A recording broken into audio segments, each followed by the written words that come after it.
I mean, what can I affect? The only thing that I can affect is what's directly in front of me. I'm not going to do a Greta Thunberg and go get on a ship and go and try to get to Gaza and break a blockade. That's just not going to happen. But I can make someone in my community feel better. I can contribute to the food bank. I can use my time and my skills to make an event, help raise money for something. So I'm affecting directly, and that's what makes me less cynical about the world. That's Monica Bennett, and this is The Stories That Brought You Here, a podcast dedicated to learning about some of the amazing people living in and around the Salish Sea. I'm your host, Chris Wakalek. One of the many things I've learned during my time living on a small Gulf island is this island is run by volunteers. All sorts of community events, functions, and initiatives are only able to happen because there's a group of people behind the scenes helping out, donating their time. And Monica Bennett is one of those people. In this interview, Monica is going to talk about her various roles she's played over the years, volunteering in different situations throughout the island. She's going to talk about the history of the now defunct Red Tree Gallery, which was a cooperative art gallery that existed on Hope Bay. She's going to go in depth into describing her practice of felting, which was really amazing, actually. And I got to say, Monica is an incredible artist. That and so much more coming up in a really great interview here. But before we get started, there's a story that I'd like to share with you, and it is about baseball. So we're in November right now, and we just finished watching the Blue Jays on their incredible playoff run that ended a little bit short from winning the World Series. And watching all this playoff baseball got me thinking about my own experience playing baseball when I was a kid. And probably the most memorable sporting moment I ever had in my life happened when I was on the mound at the age of 10 in Burnaby, playing for the Burnaby Tigers. We had a bit of a miraculous season ourselves that year, and I'd played a lot of first base and a little bit of catcher and a little bit of outfield, but near the end of the season, I was asked if I could go on the pitching mound and try pitching. And it turns out I was kind of a natural at it. I got to pitch a little bit near the end of our season, and I was the starting pitcher in the semifinals game against our crosstown rivals, the Giants. At that age, we only played 6-inning games, and I kept the Giants to scoring no runs, and our team went on to easily win the game. That set us up for the finals of the Burnaby Championship, and that game was a close one. I can't remember what the exact score was, but what I do remember that going into the top of the 6th inning, we were up by 1 run, and I was asked to come in and be a relief pitcher. The first batter I faced was the son of the coach. His name was Trevor, and he was their star shortstop and an amazing batter. So on my first pitch, he got an infield hit off me, and he got a base hit. The next batter up, I struck out. There was 1 out. The next batter, as I was delivering my first pitch, Trevor tried to steal second. And he did, easily, as our catcher threw to our shortstop, Rusty, and they were unable to tag him out. A few more pitches from me, and I got the second batter out. 1 out to go to win the championship. Again, as I threw my first pitch, Trevor tried to steal third. And he did. It was incredibly tense, and as I stood on the mound thinking about it all, I saw this blur out of the corner of my eye, and it was Trevor, and he was trying to steal home plate. So I quickly threw home to the catcher.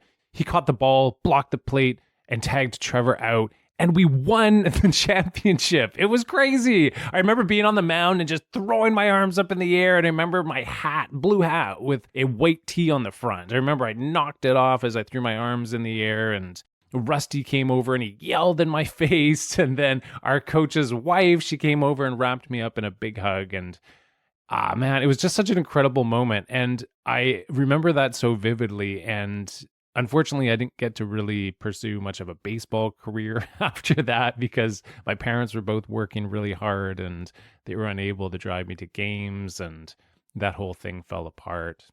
And there's so many offshoots from that baseball story that are important to my life. And these are the kinds of stories that I help people recollect when I work with them to tell their audio memoirs. So from doing this podcast for a number of years, I began working with individuals to capture their life story, for their friends and family members to hear the important stories of their lives, all in their own words. So just like in that baseball story I told you, where it's all in my own voice, telling you that story, that's what an audio memoir sounds like. It's you capturing the important stories of your life and me helping to draw those stories out and edit them so you sound your absolute best. If you'd like to know more about this, you can visit my website at myaudiomemoir.com. You'll find all the information there regarding the process, including multiple testimonials from people that I've worked with in the past. Or you could reach out directly to me at myaudiomemoir@outlook.com. And I can explain to you how I can help you capture the important memories of your life to share with your loved ones. myaudiomemoir.com. All right, thanks for listening to that. Now here comes my interview with Monica Bennett.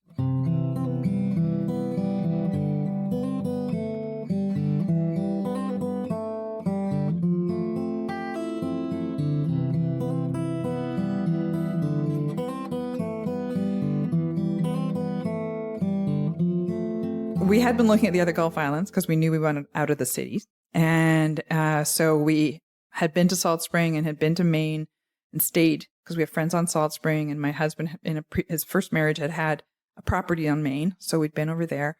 But Dave Sherman, who was a friend of my husband's through real estate, had said, what are you looking at the other islands for? Like, Pender is paradise. And so we booked a little staycation thing and came over and stayed with Bill Childs, who had Eatonton House in those days, which was a lovely bed and breakfast on Scarf Road, and just started driving around and felt the energy here. There's such beautiful energy about this island compared to the other Gulf Islands for us.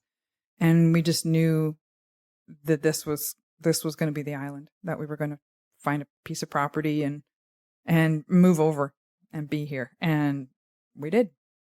It's you describe a beautiful energy. Can you elaborate as to what that energy kind of feels like a little bit?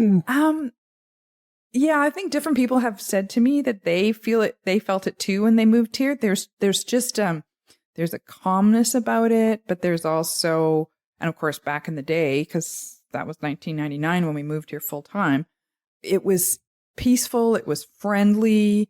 There definitely, I know there's an actual ley line, an energy ley line of the earth that goes right through Medicine Beach area. So there's an actual physical energy about the place that, I don't know, I guess we just both picked up, but also too, just it's fresher air here and you're by the ocean. And so it was just right. I think I told you previously that it was like the Goldilocks theory. It's like Maine was too small, Salt Spring was too big, and Pender was just right. It has the medical center. It has the direct ferry, to Swartz. So those are the sorts of things that we also practical things that we took into consideration as well. Yeah, totally. So I always find it interesting talking to people who moved here before I moved here, which was 2010. Right. So 1999. So yeah. what were things like in 1999 on Pender? Well, the driftwood wasn't as big as it was. The grocery store wasn't where it was, or is, I should say. The New to You was still there. The library was different. The libraries had been renovated. Our community hall had just been built and opened. So Trev and I were here for the Millennium Party upstairs at the hall, and we had a great big 1999 to 2000. I think I have the etched beer mug somewhere around that has that on it. So yeah, so that was one of the ways we sort of got to start to meet people. And Dave and Donna Sherman were really great. Donna's still a good friend in getting us out to meet people, and I started getting involved in the community right away. So with volunteering and other things. So that was a really great way to get into the community. Because as I say, it was probably around 1,100 to 1,200 people in those days. So you waved. I mean, the Pender wave is a thing. It was a thing. You waved at every vehicle because there weren't that many. Yeah. And you probably knew them. You probably volunteered with them, or they would be the fire person, the fire rescue person, in those days, that was all volunteer run. They didn't get paid for being on call and those sorts of things. So now, our chief has worked hard at those kinds of things. The medical center has been revamped. The school's been revamped. It used to be Bedwell Harbor Resort. Poets Cove wasn't a thing in those days. Hope Bay had burned down. The building had burned down the year or two just before we moved here. So it was in the midst of being rebuilt slowly in the first few years that we were here. So lots of changes and people moving and lots being built on. And, Magic Lake was quite different. not as many houses and big fences and those kinds of things. Okay. You know what? I've never heard of the millennial party at the hall before. Oh yeah, it was a big dance and music, and they had the band, and the dance floor was on the main floor, and upstairs you could try to talk. It was still quite noisy, but it was a way to get out and try to start to meet people. So yeah. Okay, cool. I'm trying to imagine the fresh energy of a newly built hall as well too. There must have been a lot of excitement about this is our hall, yay! Absolutely, there was a lot of work went into that. As I say, that was a little bit before our time, but I certainly know about the Bear Mother project and the totem poles that were carved, and Victor Reese, who was a Tsimshian carver who used to live on the island, and how he got permission from Coast Salish peoples to teach and carve on their land. And those 3 poles, I find it ironic that they're named actually for settler women. They were white women who were settler families on the island. Yeah, so that was only women that worked on that project of carving those, and Victor taught everybody how to do it. Yeah, I've heard this story a couple times, and it's kind of an amazing story, right? Because the women on the island weren't necessarily able to contribute to the building of the hall, and they were given this opportunity to add this incredible addition to the hall. Yeah, they probably did a lot of the fundraising, but they weren't necessarily the ones actually slugging the logs up and putting the bolts and things through. And there is a big, beautiful book. I don't know if it's in the library or the museum. There's all that has, it's a photo documentary of the project. Yeah. Well, the women on this island make it run, because it's amazing all the work that goes on this island by the women on Pender. I've definitely learned that over the years, that this island would not be anywhere like the place that it is without the contribution of the hard, continuous work of women volunteering in so many different ways in the community, which I think we're going to get to, because you've had a lot of experience with being involved in volunteering on the island as well, too. Yes.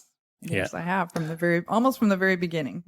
Well, let's hear about the very beginning. So when you move here, 99, and moving into 2000 and beyond, what sort of things did you get involved with in the community? Well, one of the very first things I did was get involved with the opening of the artisan cooperative, the Pender Island artisan cooperative that ran the Red Tree Gallery from 2005 to 2017 down at Hope Bay. So there was a cooperative workshop on a weekend, and there were people from the original craft society, and they had wanted to open an artisan cooperative, and got some funding from the government, and put a call out in the Pender Post to say anybody who wanted to come and be part of this. And I had just started felting in those days. I had switched over from quilting and using fabric to working with fiber, and so I was very interested in that. Went to it. Learned a bunch of how to do this, and then we started having outdoor art shows and things, and then eventually we had the opportunity to rent a space down at Hope Bay and open the gallery, which I'm sure many people will remember. And but I was also involved with the emergency preparedness program as that came along as a neighborhood contact, and I've trained with the emergency, going to get this wrong. It's not social services. They've changed the name of it, but it's ESS. So I've done the training for that, and I was on the library board as a trustee. Was the only one who was not a volunteer librarian at the time. And they'd asked me to come on to be a representative of the community, of the users of the library. So I did that for a few years, and then the garden club, volunteer on the board of the garden club. And as the years go by, and currently I'm the chair of the choir, our community choir, and I'm also the secretary for Ptarmigan Arts, because I've been involved in the art side of things here for many years. All right, we're going to dig into all these things. Exciting. Well, I think an interesting place to go is talking about your work with felting and quilting as well, too, right? So you made the transition from quilting to felting. Yeah, almost overnight. It was really wild. Okay. It's like literally a, click of the fingers kind of thing. And I thought, I'd written heartfelt kisses to my husband on a little chalkboard on our fridge. And I thought, I wonder if I could make that in felt. Why I would think that, I have no idea, because nobody was felting on the island. Felting was not the thing it is nowadays. It's like when I got into quilting, it was just starting to like the cusp of it in 1991. And it was the same thing with felting. I had to go off island to take a 3-day class to really learn the foundations of it. And this, we're talking about wet felting. So it's done by hand, not the dry needle style. So it's physical work.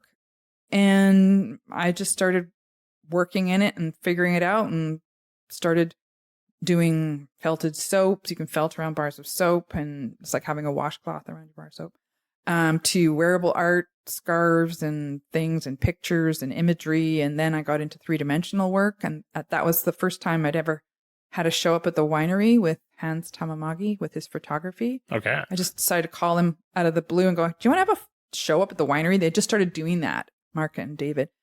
And he said yes. And that's when I switched over to 3-dimensional work and kind of went with that for quite some time. And yeah, I sort of find myself working through, it's almost like, not that I work something to death, but I just sort of feel I've kind of peaked in something and I've got to try something new, keep my interest. And I like to keep learning and doing. So learning and doing must be my bumper sticker for life. T-shirt. But yeah, if I'm finding that I'm constantly challenged by something, then it keeps my interest. So if I find I'm no longer interested in it and I feel like I've kind of maxed out in something, then I either go on a slight tangent with the materials, in this case, which would be sheep's wool or other animal fibers, because it's protein fibers that will felt. They have little scales on them if you look under a microscope. Yeah, and so I've taught felting on the island many times and told people at the gallery, especially men, are really quite interested in the actual mechanics of why wool or protein fibers will felt. So I would chat with them while their wives were walking around the gallery or whatever, and they were really into it. I have an electron microscope photograph that came out of National Geographic from 1988. And it's a really good image that shows different strands of protein fibers. The only one that doesn't is silk. Silk is a protein fiber, but it does not have scales on it because it's spun by silkworm, spun by silkworms. But even spider silk doesn't have it either.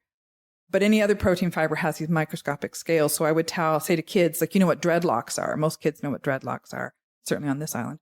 And and I said we use conditioner to smooth the hair. We don't want the frizzies, but dreadlocks is felted hair, and you can't undo it. You have to cut them out. Same thing with any protein fiber. If it's done properly, if it's really well fulled, which is the shrinking and the hardening stage, you felt and then you full. Weavers weave and then they full, and knitters knit and then full.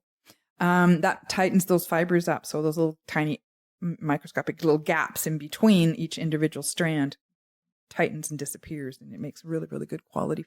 So you think of like nomads on the steppes of Russia or where, whatever, Mongolia and places like that. They live with yurts, which is felted wool walls, and it's very weatherproof and very strong. I did not know that. Yeah. Really? Those are yurts are felted walls. Yep. Huh. Felted wool. Okay. Interesting. Yep. So I've worked with camel, I've worked with buffalo, I've worked with kiviuk, which is I'm losing my words today, muskox, from up north. And it's absolutely gorgeous fiber. It's their undercoat. They're double coated animals. Okay.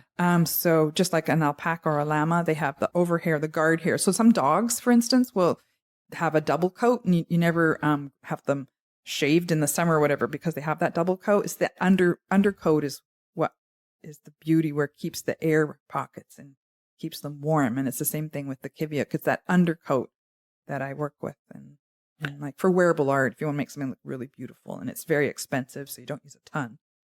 But yeah, so I've got lots of different exotic materials as well as, and you can get silk. They say it doesn't felt because it doesn't have those scales on it, but it can be trapped by the other protein fibers. If I lay out a fine amount of other fiber on top, it can trap it in there. And same thing with like mohair goat. Goat locks are beautiful. I've worked with sheep locks. I've done a room screen that's made out of the sheep locks from Martha McMahon's sheep, the rare breed Cotswold that she has. Yeah, so you get the sun, the light comes through, and you can see the integrity of the curl of the lock still in there. Oh, wow, really? Yeah, depends on how the wool is processed.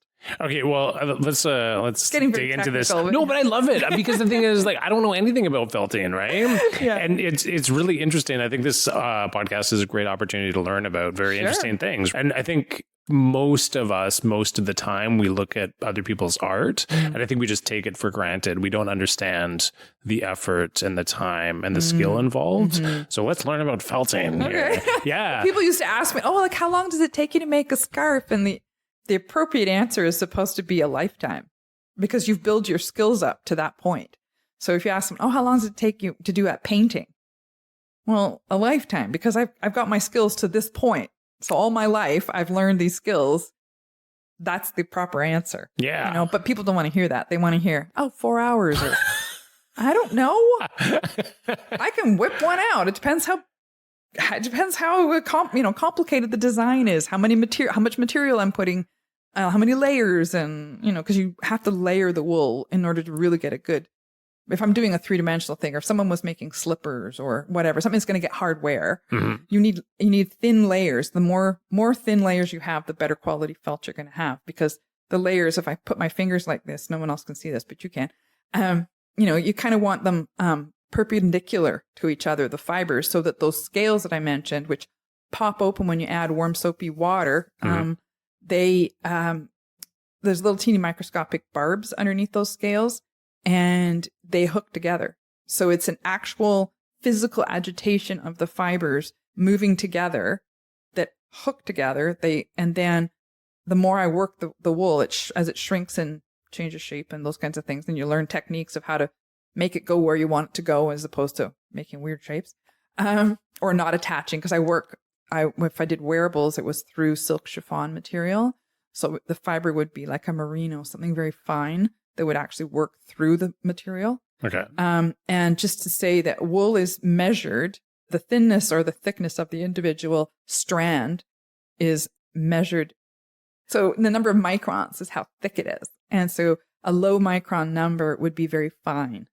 And then for silk, we say mummy, which is the weight of it, the fineness, or how gauzy it is, or how thick it is, like how many strands are in an inch, say, for instance, or those kinds of things. So you think about your sheets, and people say so many, strands, threads per inch.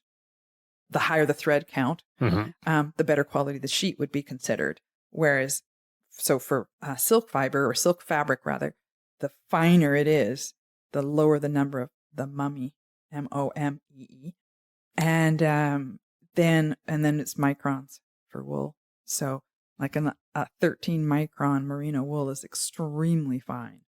Most wools tend to be around between 25 and 35, somewhere. So the higher the number, the coarser the wool. So often people are like, oh, I can't wear wool because it's scratchy, it's itchy, what we call the prickle factor, right? I don't even like wearing most wool, and I felt with it, but it's because it's a thicker, coarser wool, and so the scales are bigger, it's coarser. So, and then some people will say to me, well, I'm allergic to wool. And I'll say, are you allergic to hand cream? I've had only once, a woman say yes, she was allergic to hand cream. And I said, then you are actually allergic to wool, because hand cream has lanolin in it. And lanolin is what keeps the sheep, waterproof.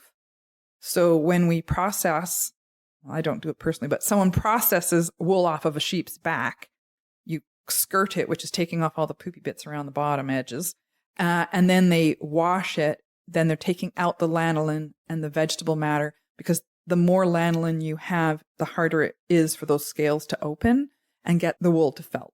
But spinners some spinners like to spin what they call in the grease, which means the lanolin is still partly in the wool. And it makes it easier for them to pull the strands out and spin onto the spinning wheels people may think of. So it just depends on what you're doing with the material. But yeah, she was actually allergic to lanolin. So I said, yes, I can understand then if there's any amount of lanolin still in the wool, that she would have a reaction to it. But most people, what they're reacting to is that prickle factor. So, okay, this is amazing, actually. Really, I had no idea about the intricacies it's very of this. technical and lots of information. I love it. I think it's great. And so when it comes to the creative component, when you were thinking about what you were going to make, how did that wind up evolving? Because I'm sure when you started your felting career, you started making some pieces, but as time went on and your skills got better. Yeah, some of it was just imagination.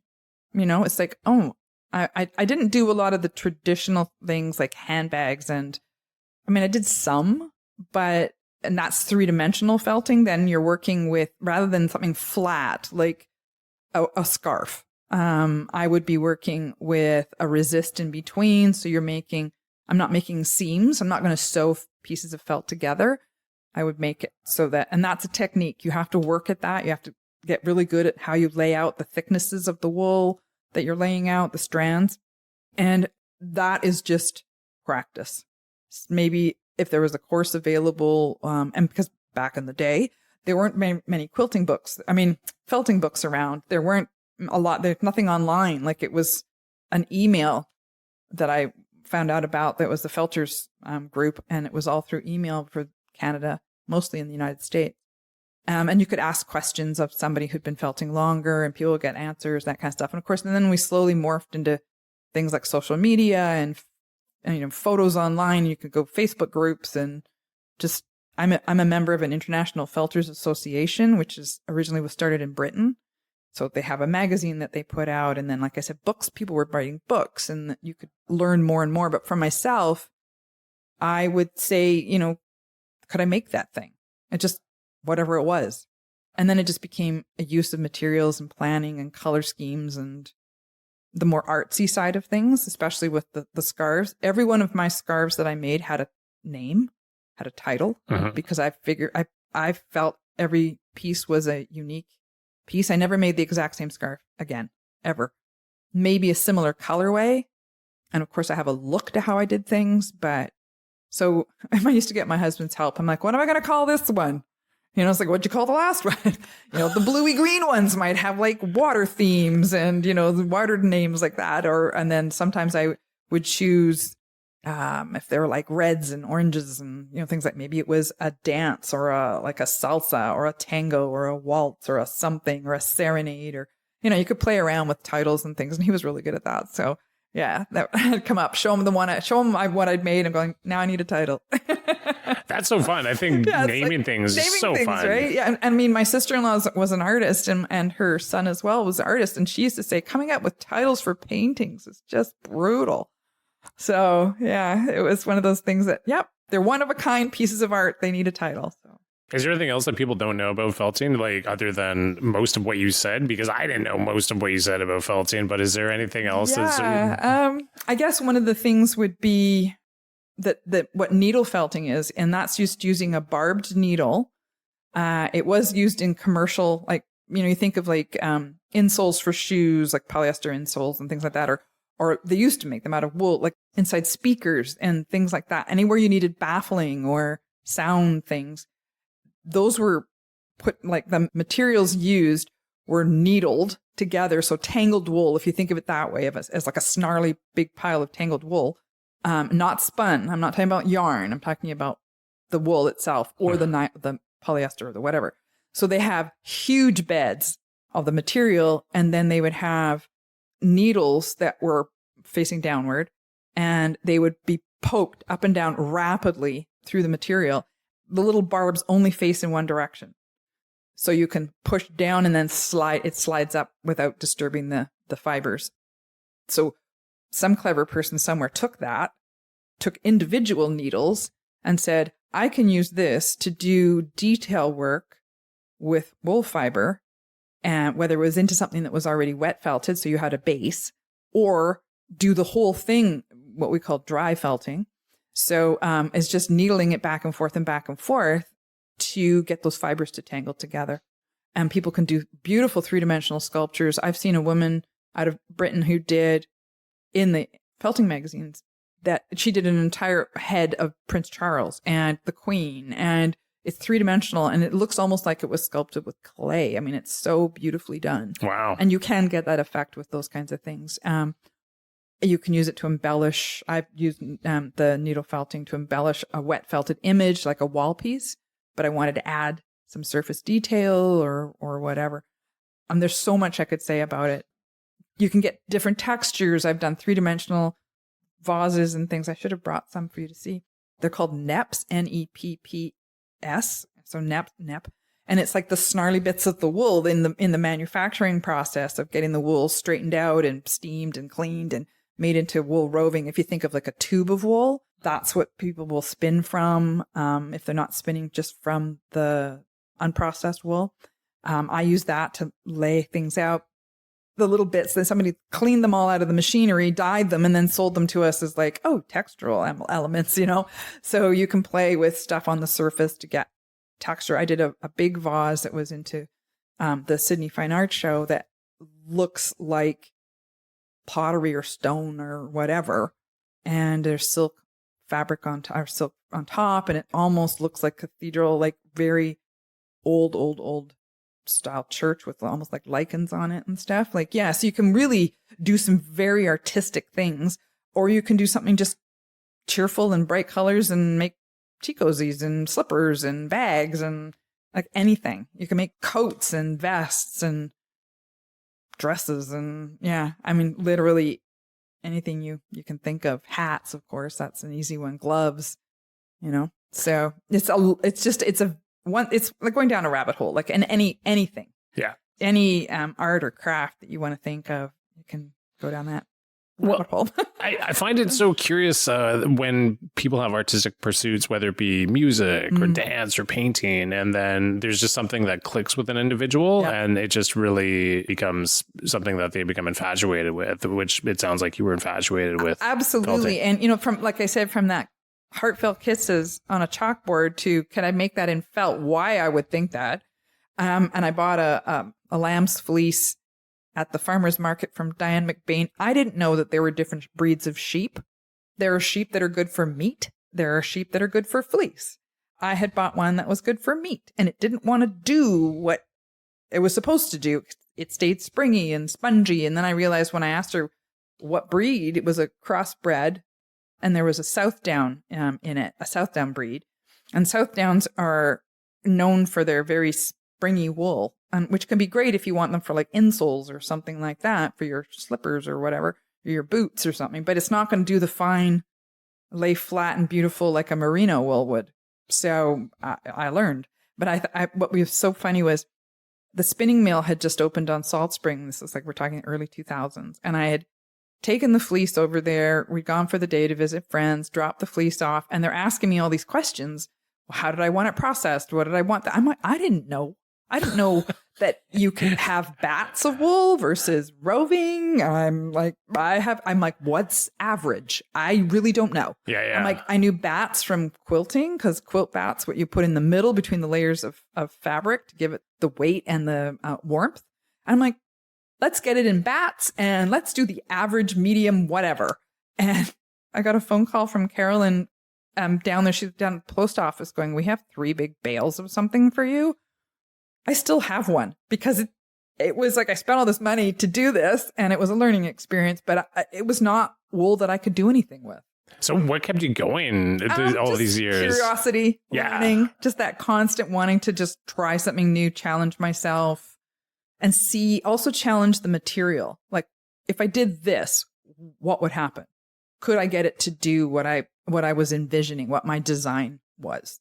I've done 3-dimensional mushrooms. I did this really cool, I learned a technique from a woman who'd come up in 2015, I think it was, from Australia, and into Vancouver.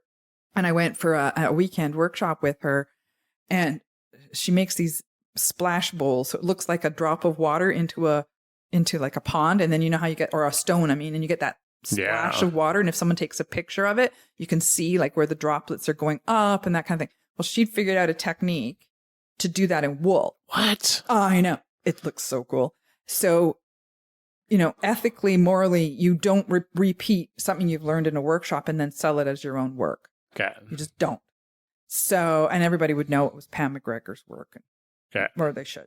Anyway, but I thought, okay, if you turn that upside down, it looks like drips. So I did an inky cap mushroom. Ooh. So you get that drippy look of the inky cap mushroom. Sure, yeah. Yeah, so I did that, and I was up at the winery, and I got a piece of grapevine, like a twisted piece of grapevine, and and put the mushroom in the grapevine. It was like offset, and I sold it. It was like I was so thrilled with how that turned out. Yeah. So those are the kinds of things that when you have the concept and you can take it all the way to completion, and it looks good, like it matches what you see in your head. Yeah. That's what thrills me. Nice. And you can see the appreciation of people who are coming to the art shows. Absolutely. Yeah. Yeah. Because we had many art shows up there over the years with friends of mine. And it was another place like, I've got a deadline. I work very well to a deadline. So if I have a deadline and like an art show showing up, you gotta do the work, right? So you have things to show. And then, selling things is a bonus because people want to have your work, and you feel, Oh man, it's such a nice feeling as well too. I will hand over a bunch of money for this thing you put a bunch of time and effort into. Exactly. Yeah. They appreciate it, and they love it and want it. Yeah. Well, you mentioned the gallery as well too, and that's no longer happening on Pender, but it was ongoing for, did you say from 2005? 12 years. Yeah. It ran for 12 years. Fully run by the members of the co-op. Never had paid staff. Never had, it was all, we would say volunteer, but it's only because we weren't paid, but we were owners and members of the co-op. From 2005 to 2017. I left in 2014.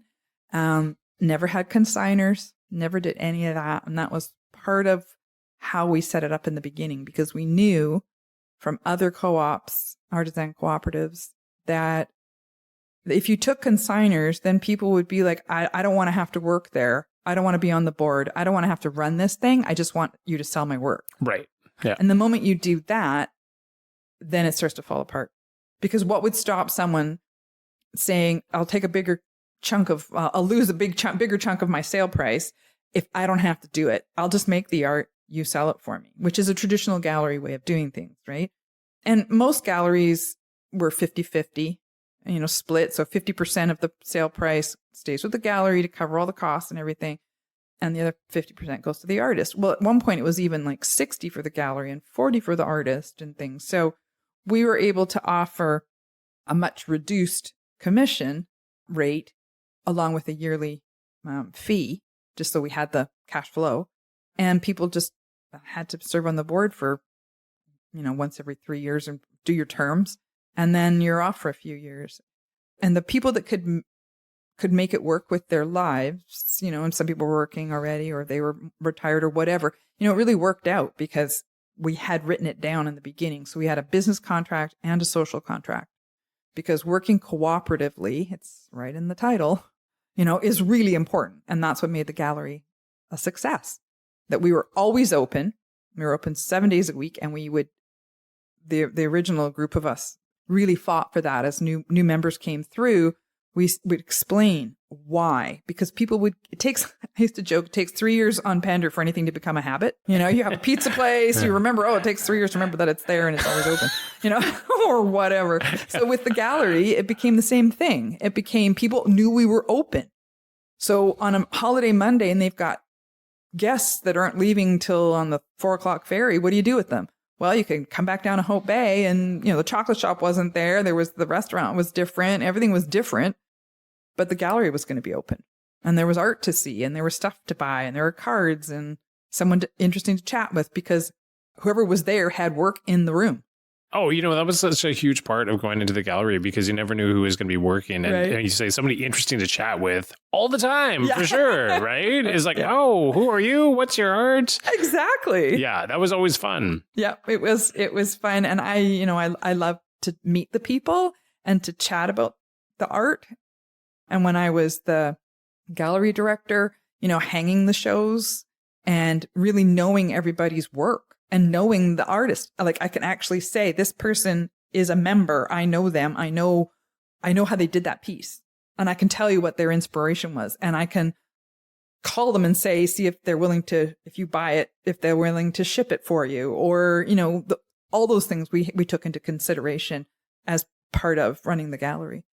So from 2005 to 2014, you were involved with the gallery. Yeah. And so what did you learn But that's during... just the gallery part. I was in the co-op since 2001. Okay. We were incorporated in October 23rd, 2001.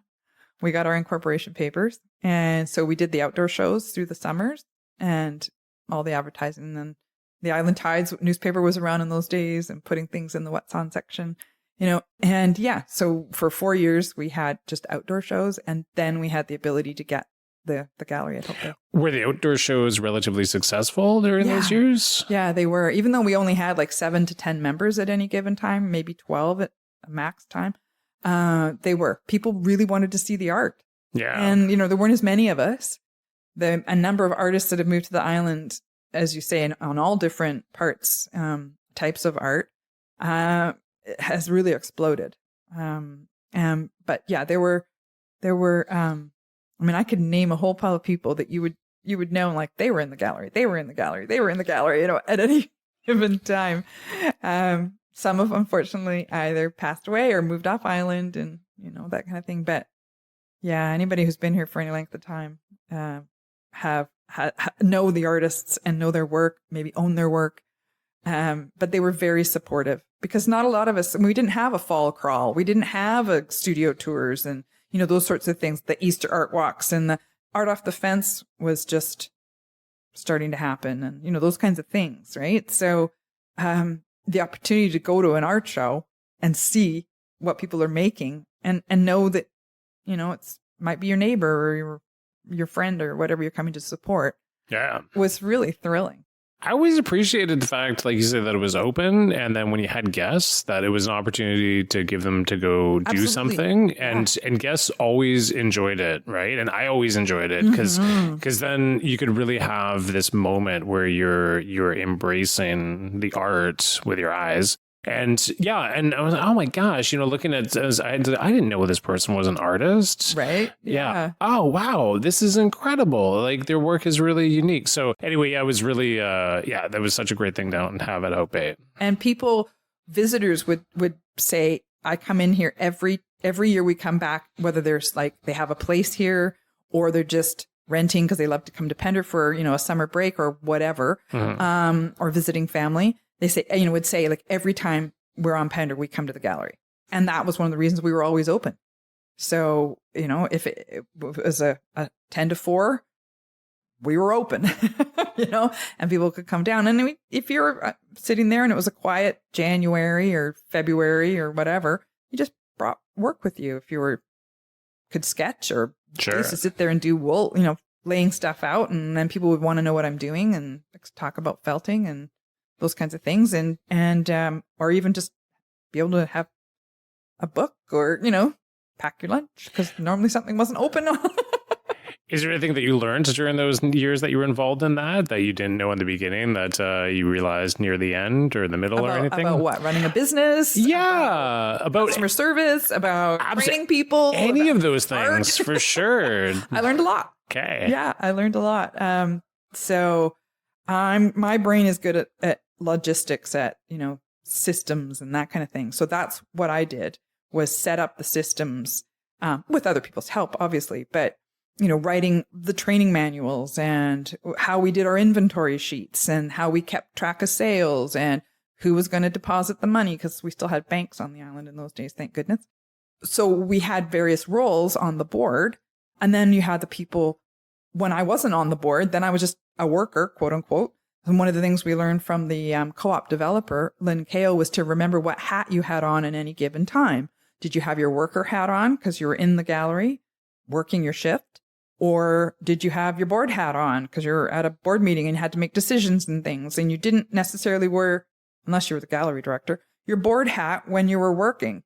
You had your worker hat on, those kinds of things. So that was really fun. It was really good to be able to put my business degree into action. It's a hospitality and tourism management degree, but use that to build a structure and be able to hang the training on it or hang the art, literally hang the art on the walls and figure out how are we going to, every month we changed up the shows. We had feature artists and we had feature walls. We had, all these different things that everybody collectively would bring to the gallery. and share thoughts and ideas. And we had themed shows and we had openings and we did, fun, lots of fun. Hanging the show each month was fun. We had the gallery director would have a team that would put the show together, and we just would bring in our new work. We knew it was going to go have, a change up, a freshening or whatever. So it wasn't stale. And then, how to get along with lots of different types of personalities and work cooperatively. Yeah. How to get along with other artists. Yeah, exactly. I've done a lot of retail. In my way long time ago, I've done lots of retail, working with cash registers, customer service, all those sorts of things. But some people have never done that, which was shocking to me at the time. But it's like, yeah, how from the moment you greet someone walking through the door, how important that is. How important it is to have some quiet music playing in the background because silence makes people uncomfortable. To how to run the cash register, and then when the cash register would be screaming at them and they'd be like calling me going, I don't know what to do next, and that was one of my things with being able to tell them how to fix the cash register. And it's like, you can always take cash or credit cards, make the sale, write it on a piece of paper, figure out the tax. We'll figure out the thing later. Just sell the item. That's the big thing, right? Yeah. Don't make the customer wait. Always apologize. Say you're just a volunteer. You're only in there twice a month or whatever the might be. Yeah, that was fun too. No, I appreciate so much of what you're saying, right? Because the logistics behind making these things work, it's the hidden layer in behind. Yeah, if you don't have that working, then you don't have anything working. If you can't pay your rent and you haven't figured out your money and you don't know where things are going and you haven't got a system for anything, pick anything in life, you need a system to get there. The steps involved, and so we had all of that. And I think that's why people felt it was a good thing to get involved with, because it wasn't a fly by night, frothy little fun artsy thing. It was like, no, this is a business. We own a share in this cooperative. We didn't make any money on the share. You just got your $50 back when you left. But it was a going concern on the island. And I think people, really respected the fact that this was a good company, a good business, and gallery. Okay. To put their work in. Well, you mentioned the word business, so let's back it up a little bit because you mentioned you got a business degree. Where did you get a business degree? Oh, God. I went to Ryerson in Toronto. I did a year at UBC. I was born and raised in West Van. And then I wanted to be in hotels and food and whatever. I don't know quite what, but I knew that's what I was interested in and good at. So I went to Ryerson. It was a polytechnic university back in the day. It's now called Toronto Metropolitan University. And yeah, so I went there and got my 4-year degree and then had all kinds of experiences, doing that, and didn't really ever really work. I did during university years work in the industry. And then once I graduated, I worked in catering and those sorts of things and had my own catering company for a very quietly with my mom. Just what? You had a catering company? Yeah, just very small on the side. What was it called? What was the name of this catering company? We didn't really have a business. We didn't incorporate. We just sort of did food, and my mom did flowers, and people that had like friends or whatever that were having a dinner or whatever. But I did work for La Gourmandise in West Van for a while for Hervé, who had he had the Avenue Grill on 4th. I think it was 4th Avenue. Going back in my life, but and then I really actually did tourism. Tourism marketing was my focus when I graduated. That's really what I was interested in, and did a research paper. We didn't really have a thesis to defend, but my final research paper was on tourism and green spaces in cities and how that affects tourism. So I was like Stanley Park or Central Park in New York, and Frederick Law Olmsted, who designed that park and things, and the effect that it has. And, now we live in a place where we're surrounded by green space, and we don't really think about it. But when you are in a city, the importance, even just small neighborhood parks, how it makes life a little more enjoyable to have those green spaces and trees. So yeah, that was an interest of mine about, even to this day, like, people come into the office. I work at the CRC office on Fridays, And one of the things we do down there is tourism information and chat. So people come in, we're the little, because the Chamber of Commerce is also there. So we have all the chamber member business cards, and we have the Parks and Rec trail maps in there. We have the chamber map. And so, we're kind of a hub for people to just come in and say, hey, what can we do? We're here for the day, or we're here for a couple days. What trails do you recommend? What's happening? So I love to chat with people and give them information. And you got to go to the chocolate shop, and we have a distillery and a winery and a cidery, and there's the pubs over here. And you could, this is what kind of hiking do you want? And, our Parks and Rec has a really good little booklet, a book you can buy. It's a little coil-bound book. Totally. And so I send people to buy that if they're really interested in trails, and I show them what it looks like, and I show them, we have a photograph on the wall that I can point to that shows the posts that the Parks and Recreation Commission, which is all volunteer run, have done. So every time you see one of those, that's a trail or an access, a beach access or whatever. In fact, I had one woman partway into the conversation admit that she was from the States. She said she didn't want to admit that. I said, that's absolutely fine. Americans don't want to admit that these days. I'm like, come on. Yeah, she was from Washington State. I'm like, oh, you're a cousin. Not a problem. But she was, I said, I knew as soon as you said you'd researched about high water mark on beaches, because anything below the high water mark is totally public, but it's not in the States.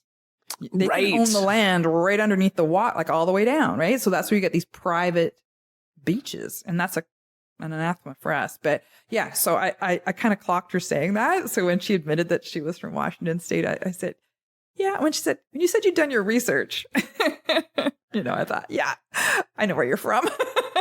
But yeah, they really are amazed. In fact, I like to tell people we have more beach accesses on Pender than even Salt Spring does. Really? Yep. I didn't know that. There was a young man in the office, probably about 12, when I said that, and he said, I'm going to dispute that. I'm going to count up every single one of this on this map. I said, all righty, you do that and tell me. That's pretty wild, actually. So it's interesting, tourism marketing, right? Yeah. So when you're describing having these conversations with people and being excited and, verbally communicating the fact you got to go to the chocolate shop, the winery, these things, how do you communicate that enthusiasm via a brochure or a map, right? Because with tourism marketing, it's about printing and publishing these things. Absolutely. And trying to translate that information to get people kind of like excited and going to these things. Yeah. Well, we're lucky that our chamber has a really good map, and we have the art map as well that Ptarmigan Arts puts out with all the artists that want to pay to be on the map. Yep. I think, any good advertising company or whatever printing company would be able to direct people. But one of the things you want to have is a focal point, in a design. You think about design for art, a design in a painting. What's the focal point? Is if a painting works, normally there's good colorway, there's good focal point, there it tells a story, that sort of thing. Even for abstract pieces, I have a good friend who works a lot in abstract.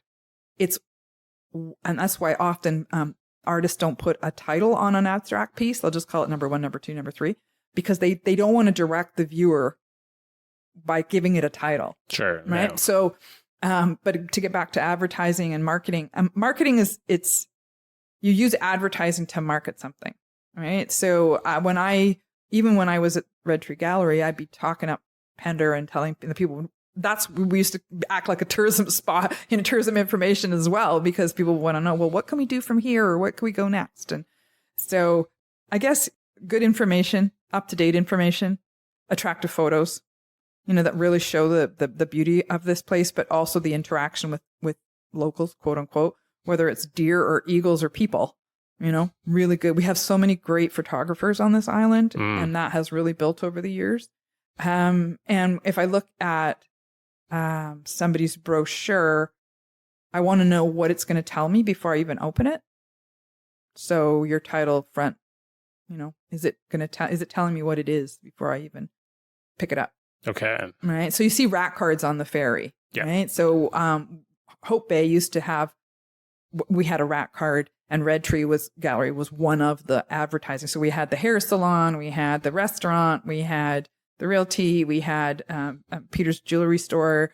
We had, trying to think of what else was down there in those days. Oh, Chris Jensen had her interior design store. It was very different from what's down there now. Like where the parks and where the conservancy is now, that used to be Chris Jensen's interior design store. So we had really interesting things in there. And she is an interior designer and used to do a lot of work for people. It was a different vibe in those days. Oh yeah, absolutely totally it was. Vibe, right? Yeah. So, so a good rack card design, you think about what does it look like on the ferry when people are looking at it. You want to say Pender Island right off the top. So they're coming here, they're going to grab that. Well, it's interesting because it's the evolution of these maps and these brochures through the years that I've noticed. And something that stood out to me in very recent times, it seems as if it's more minimalistic these days, that seems to be a trend that's happening, that there's less information and different fonts and, like larger pictures. And anyway, it's this moving target of how to attract people to. Well, and when you think about it, like digitally, there's so much more information you can put online. Yeah. And so if you can direct people to a website, you can use a QR code nowadays. You can use, everybody's got a cell phone. So one of the ways that they're doing it now is to have the QR code in the corner so you can click on it, takes you right to the website. Everybody's got to have a website nowadays. Everything's got to be accessible easily because, attention spans are shorter. People don't necessarily sit and read through a whole brochure anymore. They want to scroll on their phone. Yeah. Right. And you want to, and so your images have to look good on a phone. You have to be thinking of those kinds of things too. Yeah. But like in the time that you went to school for marketing, for tourism marketing, do you still have an interest in that, or is it just something of the past? Well, I think it just comes naturally to me. Okay. It's an innate thing that I will talk up a place. To me, it's like, it's selling in some ways, right? It's like I'm selling Pender.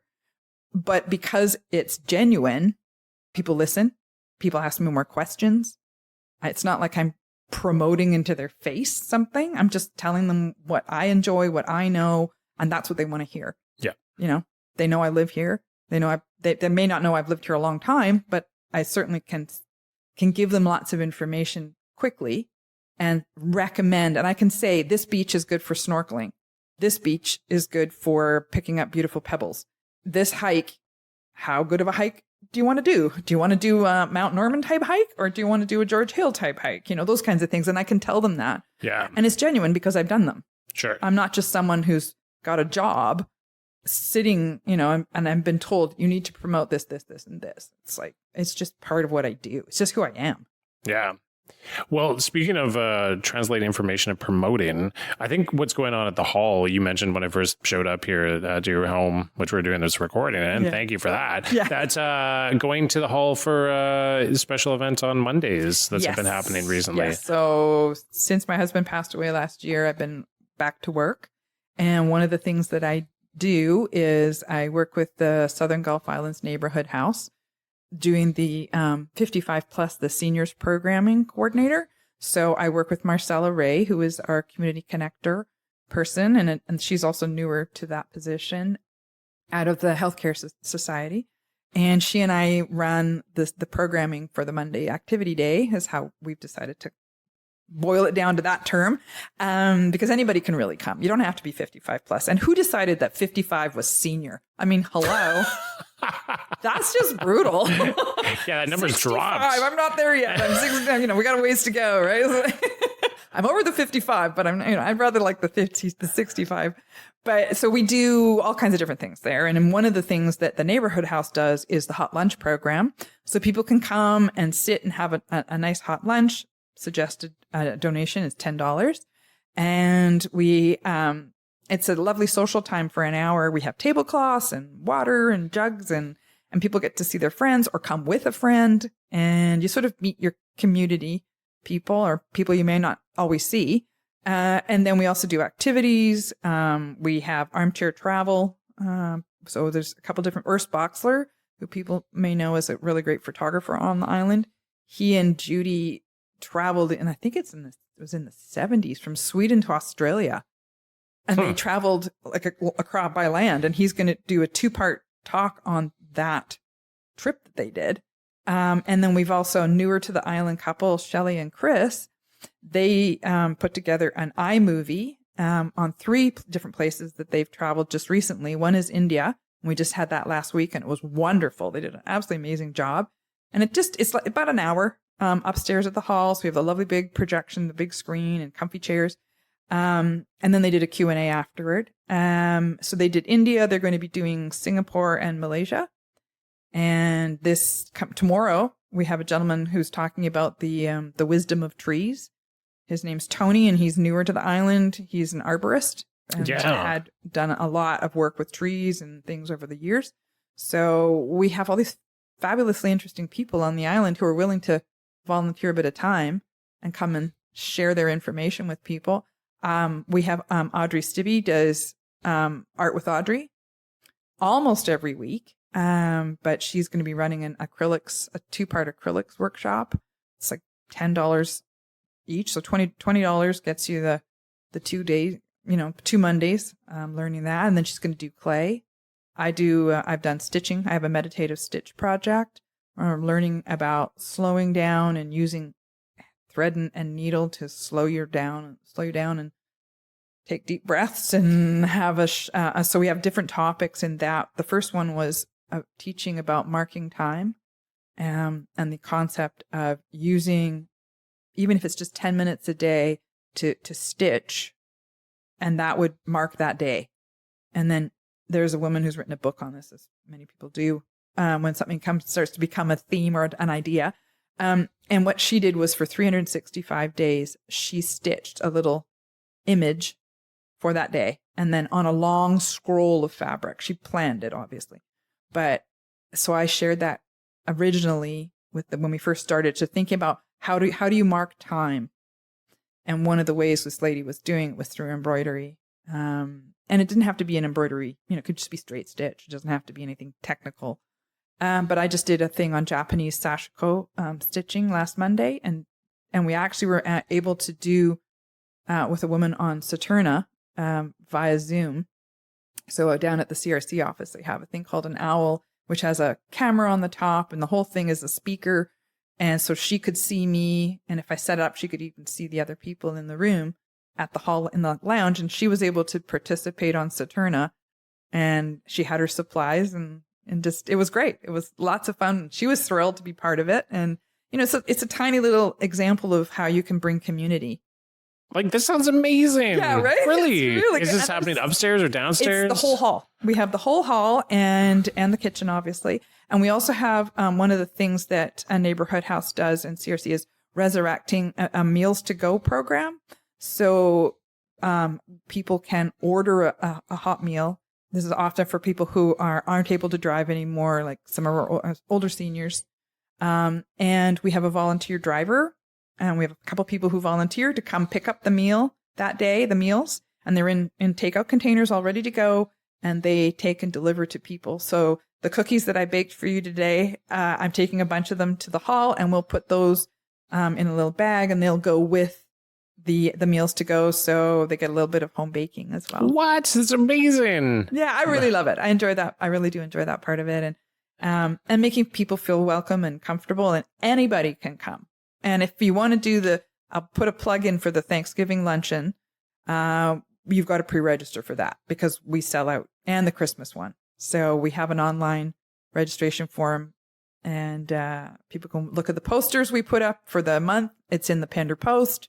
We have a full monthly calendar for everything that's happening, all the meals, what the menu is for the month.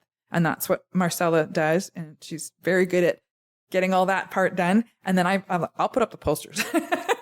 You're better at that sort of thing. But they, so the Healthcare Society is a big part of running this Monday.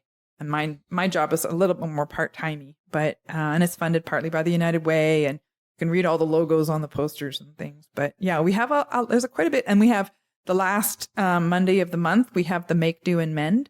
So if you have computer issue or cell phone, if you need like a vacuum repaired or a lamp or whatever, or if you have a piece of clothing, you might want to ask about how can something be repaired. You can come, and it's for free from 10 till 12. So Sean, Peter, and then maybe Claudia or Priscilla or someone will be there, and I'm there, and Marcella's there, and you can come and get help for free. Make do or mend. Make do or mend. Yeah, make do and mend. And mend. So you Okay. make do, but you're going to reuse, reduce, recycle. Yeah. Right? But that's part of that. It's like, don't just get rid of something because your cord is frayed. Yeah. See if Peter can fix it for you. That's amazing. So the thing is, you have entertainment options, you've got food, and you've got this connectivity happening. We have all these people. things. We just had Service Canada and the Canada Revenue Agency representatives there last Monday for free. They were there all day. People could come in with their questions and talk to a live person. Well, and that's one of the things that I organized. Are these well attended? Are a lot of people going to these? Yes and no. It just depends. There were people that knew about it. It had happened, I think it was March last year or February of this year. And then I said at the time they will be coming back in September. So there were a few people that asked me and remembered. Unfortunately, we didn't have the Service BC van come because I knew there was at least one person who wanted to renew a driver's license. And the van actually has a camera in it. I know. We were just lucky last or late winter that the van was able to come at the same time. But this time the van was booked. They only have 2 for all of BC. So it was booked for somewhere else. But the Service Canada and the CRE people did all 5 Gulf Islands last week. It's incredible that there's also volunteers who are driving meals around to people as well too. Yeah, we're working on getting more drivers for that. I just had someone at the office on Friday who volunteered and said, "Take my name and number. I'm interested in what this is about. I can certainly help." And there's always a need for volunteers, whether it's just to be at the hall with us to help serve the meal or whatever is going on there, or to drive.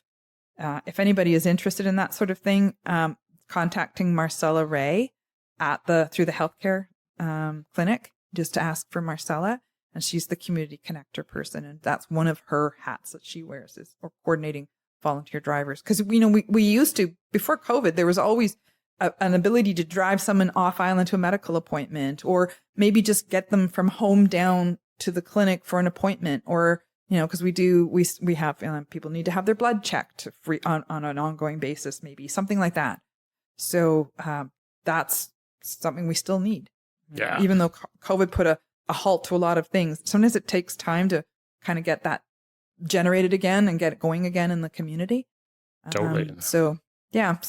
And any volunteer gets a free lunch. We give you a coupon, and you can use it any time throughout the year.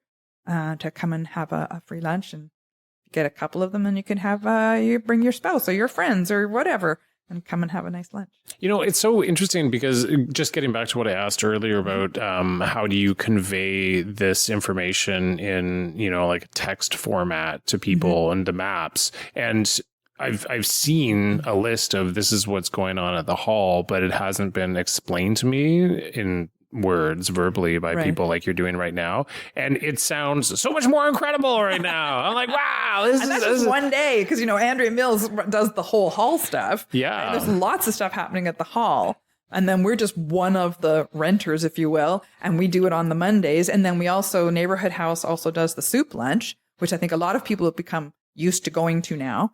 And so we have we hire someone who makes the soups on the Thursday. There's a volunteer who heats it all up and then serves it all to everybody. And we have Jim and Pam Petrie are often our volunteers on the door, and they're there to take the money. And then there's the musical component. And that's Ptarmigan Arts. So Ptarmigan organizes the music each Friday. Yeah, which is a great opportunity for artists to have a Friday gig and get a little bit of money and play some music for the community. And awesome. And we get to hear them too. Yeah. Which I think is really great. Well, I know that being at the market on Saturdays, listening to people playing, because it's the same people playing on Friday that are playing on Saturday, if I'm not mistaken. It depends. Okay. It depends. Yeah. Okay. I don't know about that part because I may be on the board of Ptarmigan, but I'm not involved with who does what for music. But fair enough. Yeah. But then there's often a music performance or something going on on the Saturdays too. I feel like there's been a correlation between who's playing on Friday and who's playing on Saturday. I could be wrong, but the thing is, it really enhances the whole atmosphere of the market on Saturday, having some music, right? So I'm always interested in why people are the person that they are, like how they become that. So you seem as if you just have so much enthusiasm, energy, passion, and interest for community, being a part of the community, building community, and helping. Where does this come from? Partly I was raised that way, and partly I think it's my natural inclination. Definitely I was raised that you think about everybody else before yourself. And then I also am a giving person. I enjoy, baking for people, and I enjoy helping and making sure that I feel it's almost, especially in a small community, that it's almost, if you can, you should. If I have the time and the ability to give of my time, my talent, my whatever it might be, I should. And so, I have volunteered. I've never not been in a volunteer position the entire time I've been on Pender. I've always had something that I was doing, that I was on a board, or I was volunteering. Sometimes I just do like one-off things. Like I'm volunteering for the CRISP with Joe Beatty. And so this is my second year. Last year I was kind of pulled in the last minute because they needed help because someone couldn't do it. But I coordinating the visual artists for the CRISP on the Saturday. That's my job. And we're doing a sip and paint, or sip and art, I'm calling it, because Stephanie Williams will be doing block printing. And then Wendy Gardner will be doing either painting or drawing. I'm not quite sure what. And then we have hot chocolate and hot apple cider and coffee, and make it all look fancy with whipping cream and marshmallows and chocolate stuff. And I just do that because that's just me. If you're going to do it properly. So, or do it well. But yeah, I think it's part of who I am. And I think it enhances the community I live in. If we didn't have volunteers, this island would not run. No, there's no doubt about it. Right? Yeah. And I've been here 26 years. So I have seen aging out. I've seen burnout. I've seen people have to leave the island because they can't live here anymore. One of the things that now that, I've done a lot with seniors, and I have mentioned, like I work with Better at Home as well. And I just have the one client now, but I can see what happens as people start to age, and how do you stay on the island? The Gold Network has been a wonderful group of women getting that going and having community conversation about, how do you stay on the island and continue to manage? Because we are an aging population, certainly in the Gulf Islands. I think it's like 60 to 64% of the people on the island are considered seniors. So if the younger people don't do it, I can no longer consider myself quite in that younger group anymore. But when I was like 30, 34 when we moved here. So, young, healthy, energetic. Yeah, I should be putting that toward my community and building a community that I want to see and live in and be part of. This might not be totally self-evident for individuals, but what do you get out of volunteering? How does it make you feel when you participate in these activities? Well, for me, there's friendship. You meet people and make friends. There's definitely the sense of community. There's definitely the feeling of giving back and feeling good about that. So, I get a warm, fuzzy heart feeling, I guess, by feeling that I'm giving back. I never do stuff for the thanks. I never do. It's nice to be thanked, obviously, but that's not why I'm doing it. For me, it's just knowing it's a job well done, perhaps. But also it's social time. When I was caregiving with my husband, I wasn't out in the community as much. It was more at home. But even just I joined the Legion, which on all the years we lived here, we never joined the Legion, never went to a meat draw, never did that kind of stuff. And I'm like, well, now I can. So I volunteer bartended at the Legion, and that was great. I have my serving it right. I could chat with people, and people can tease back, maybe get someone to laugh. I love to be able to put a smile on someone's face. That's really important. And I think in a small community, to be able to say good morning to someone as you're walking past and they don't look at you weirdly, It just having a good impact, I think, on an individual person or a community is important to me. Yeah. And I hear you when you say that you have this friendship element that comes with volunteering because you're part of it. And when you're part of the experience, it's I prefer it to going like to a concert and volunteering versus just buying a ticket and going, because you're not part of the experience if you're just buying a ticket. And I've always found that, you know, when you're contributing in some way in these events through volunteering, it's way more fun. Oh, absolutely. I mean, Mosaic was a blast. You know, yes, I'm on the board of Ptarmigan, and you're kind of like, well, you're on the board, you better show up and volunteer. You know, we ran the beer garden this year, for instance. But I also volunteered last year and the year before that. And like you say, yeah, you get the t-shirt, but you get the experience in a whole different way than just showing up and sitting and then you leave. Yeah. Like, no, I'm standing out there directing traffic, or I'm, you know, when we were still at Hope Bay, or yes, the washrooms are over that direction, or doing the green room and getting to meet some of the artists. You know, that was fun. And so, yeah, it's using a skill, but it's also, you get so much more back. Yeah.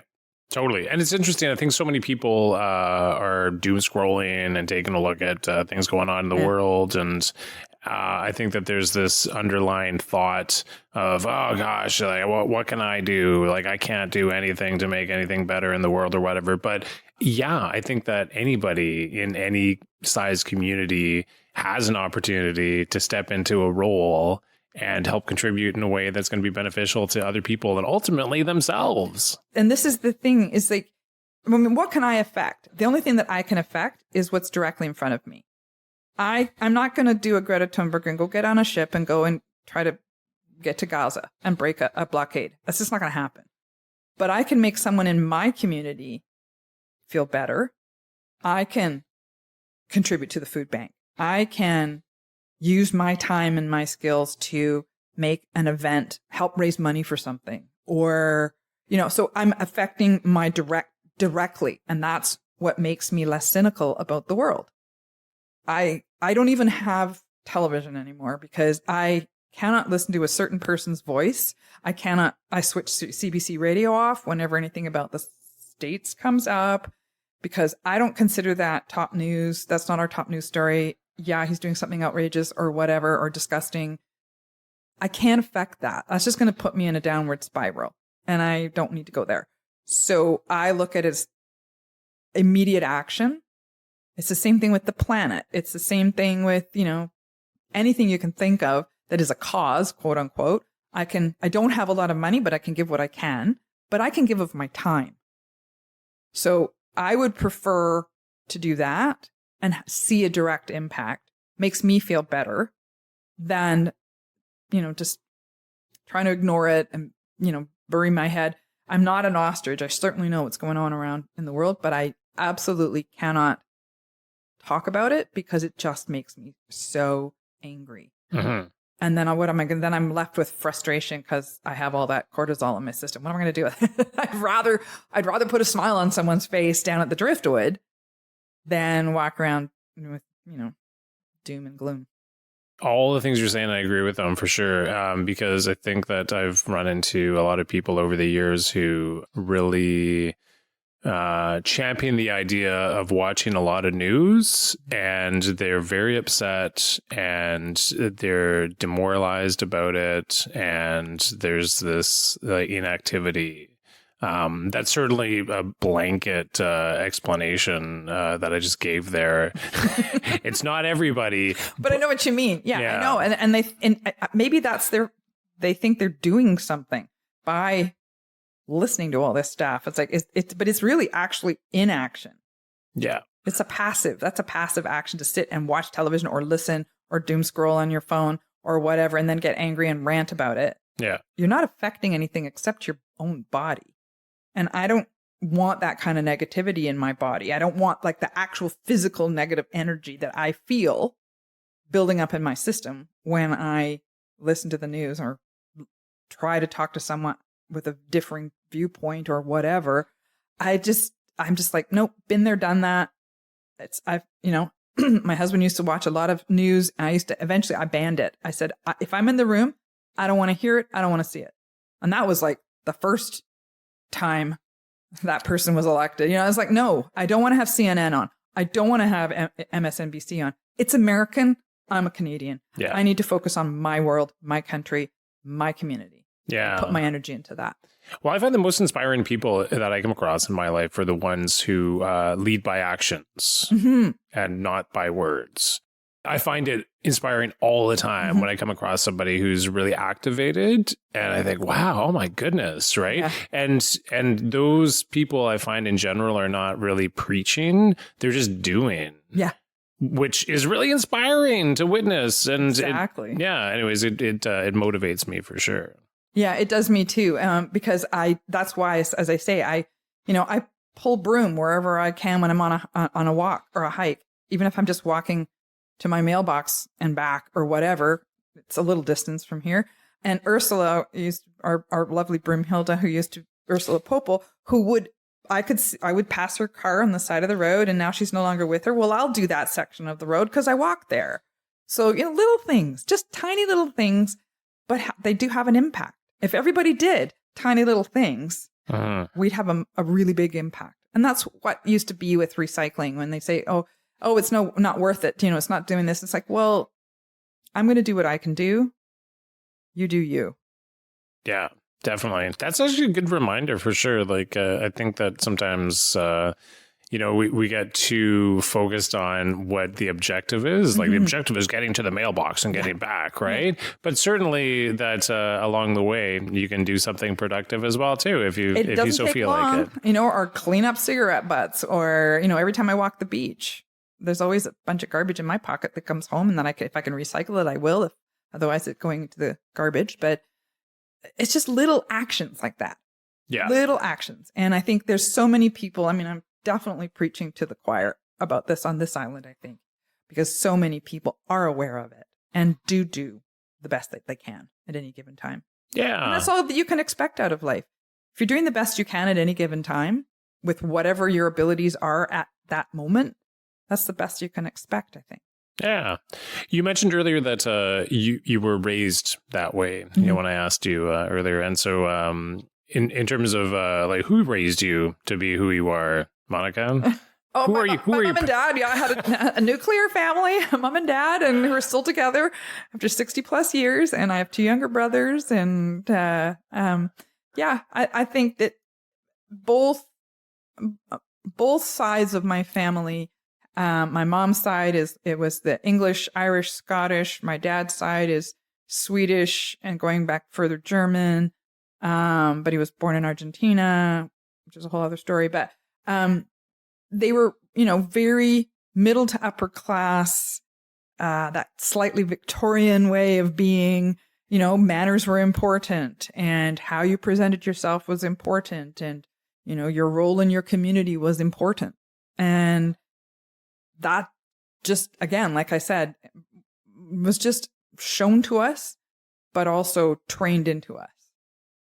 And we were expected, especially my Swedish grandmother, expected to have proper manners at the table. And, maybe some of those things have a little bit gone by the wayside. People aren't quite so uptight about certain things. But I find that there's a way you present yourself in community with other people that is about respect. If you respect yourself, then you're going to be respecting other people. And that was something that it was sort of the other way around. That's a learned thing for me, but the other way around was you certainly respected other people. You respected your elders. You respected, the land. You respected the community. And that I've taken with me all my life. Yeah. Just to echo something you were saying about respecting yourself first, and it gives you an opportunity to respect others. I had a stage in my life about 15 years ago or so where I began to love myself more, and loving myself more led to me loving other people more. And I was really amazed at how that worked. I didn't realize it worked like that there was just more acceptance and appreciation for other people that came out of self-love.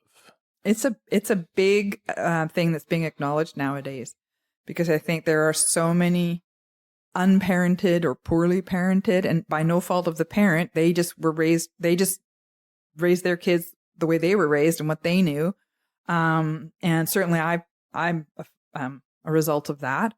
But I also think we have a personal responsibility to do better if you can do better.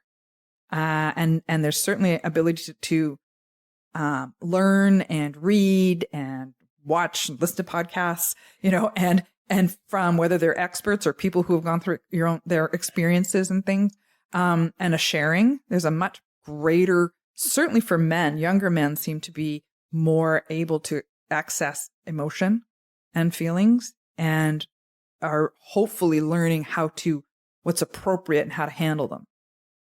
And that's something that through my lifetime has certainly been a change, and that I have seen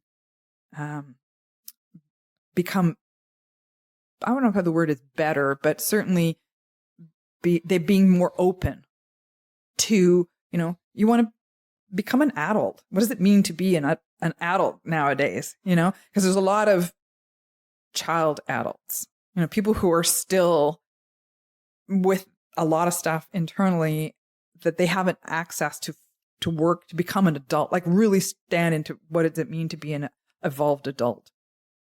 And so I see children, the way children are being raised, that I don't agree with everything on the newer way of raising. I think children need boundaries. I think there are, certain ways, that they need, that's why kids push to see, where's the boundary? Where am I going to feel safe? Where the adult or the adults in my world are going to say, yep, you can go that far, but no farther, and I see a lot of that on Pender. I think the kids that get this upbringing on Pender, get this lifestyle on Pender, really have an advantage in the world, because I can talk to kids, little ones, at the grocery store or at the hall, and the kids that are volunteering, they get a small wage to be there and run the cafe on a Saturday or the Friday, and there's all these opportunities for them the kids in the cities don't get.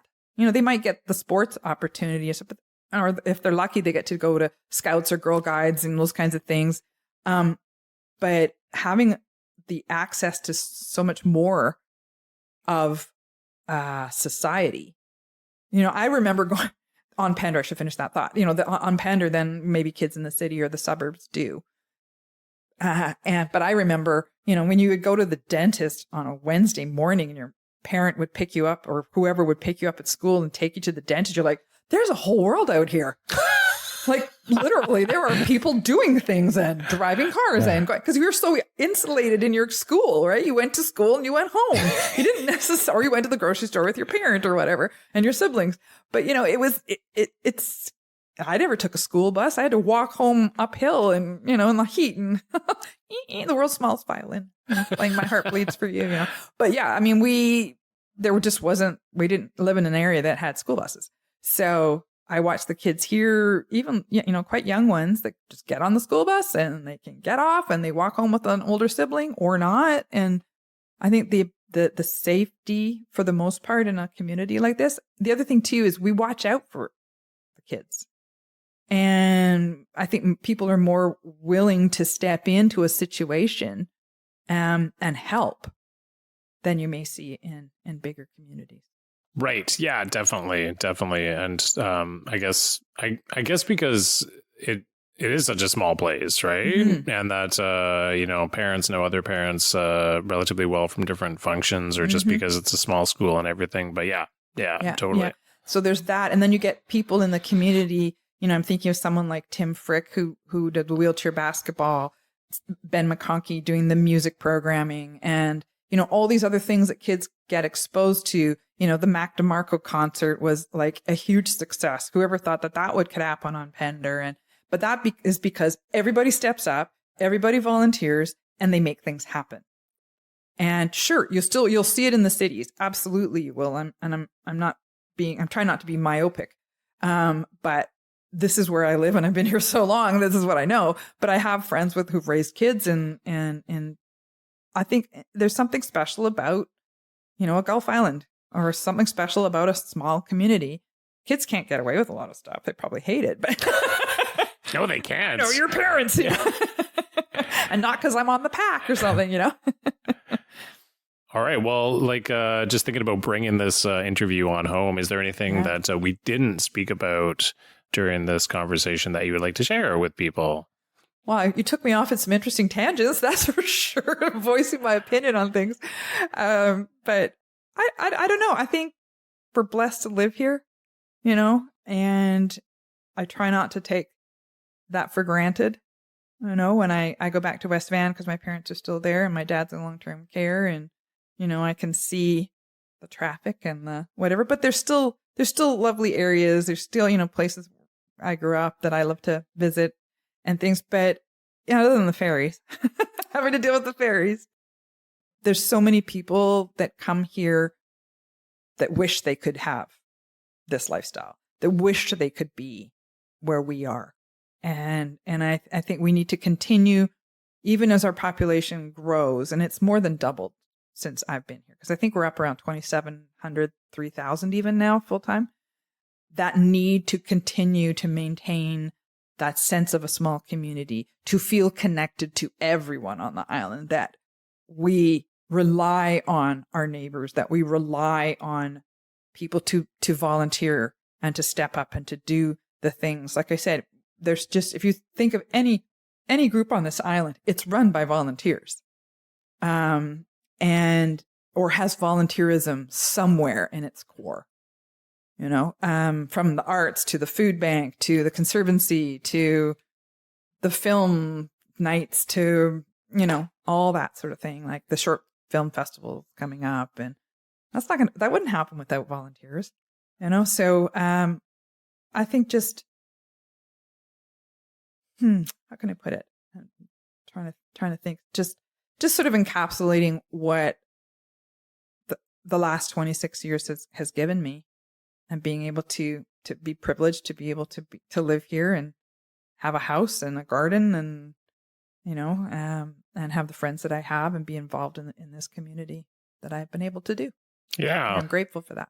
Yeah. Well, it seems like from what I've heard from this conversation and previous conversations that we've had is that it seems like that you've really put a ton of work in behind the scenes to make this whole thing happen for you, that showing up and being a part of the community and volunteering, like that really just brings so much more back into your life, right? Absolutely, for myself, but I think for anybody, even if it's their volunteering, even if they only have like 1 hour in a week that they can give, that can bring them joy and fulfillment and a sense of belonging as much or more than whoever they're helping or whatever they're doing for that hour.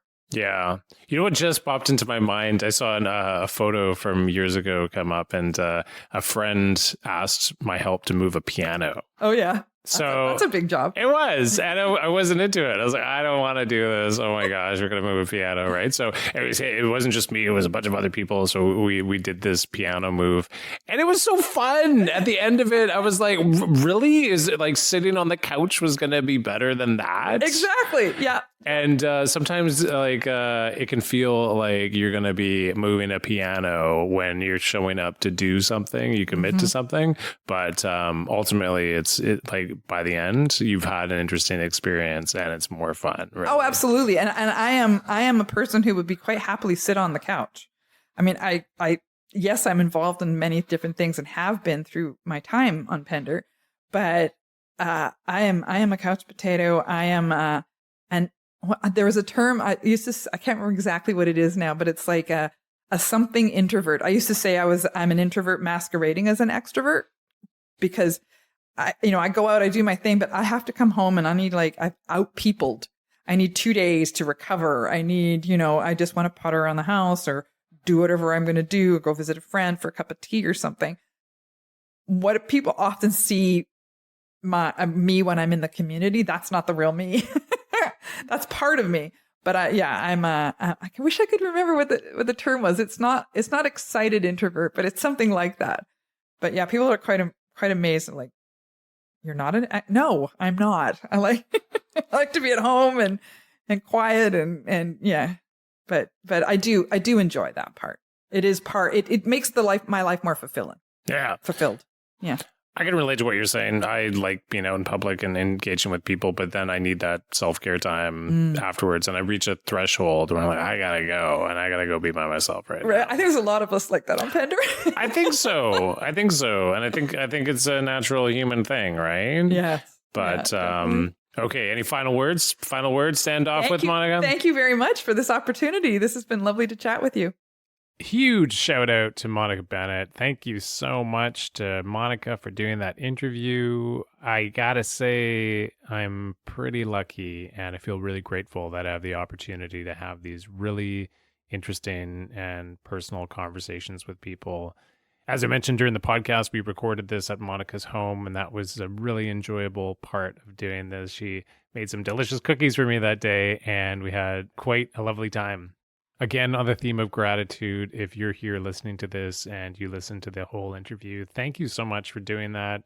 There's a seemingly infinite amount of things to watch or listen to out there. And if you have spent your time listening to this, thank you so much. That really means a lot. You are awesome. So thank you to Ben McConkey for recording the theme music to this podcast. Thank you to this wonderful island that I have the opportunity to live on with all these amazing people. Again, one more time, if you're interested at all in recording your own life stories for your friends or family members to hear the detailed stories of your life experience, you can visit my website at myaudiomemoir.com and find out more there. And I'd be happy to talk to you about that. All the best to you. Until next time.